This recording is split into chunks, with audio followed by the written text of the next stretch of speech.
Oh, hectic morning. I had some things I wanted to talk about, but I didn't make a video, so I'm just saying hi. Last night,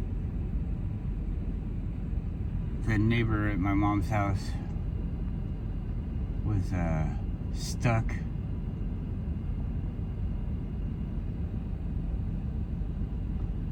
And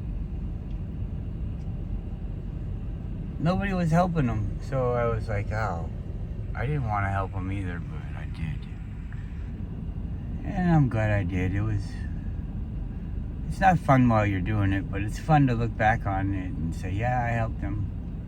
But, oh man, he had a big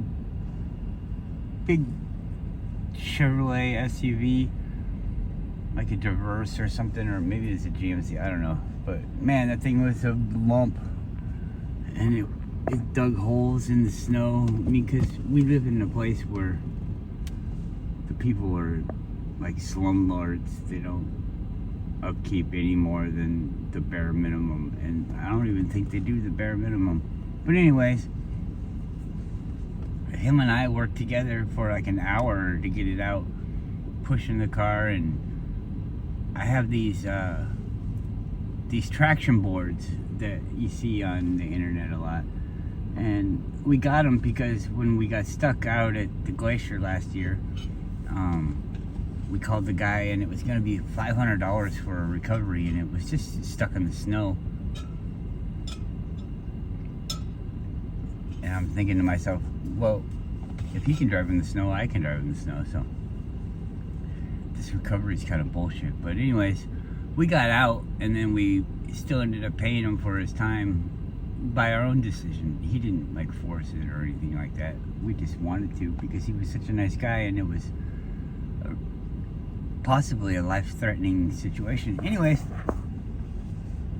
the guy does recovery for a living, and he had a whole bunch of sets of those, and he said they work like a charm, you know. They work really good. So that's something to keep in mind. You should have them in your car. You can have them in your trunk really easy. They take up space, but I mean, for what they are and what they do, it's pretty good. It's different than a tire, but I'd say it's about the same size as a tire, but different shape. So it's pretty easy. I don't know. I'm sure you could fit them in your car somewhere. Or I don't know about plastering them to the roof like some people do, but you know, that's cool.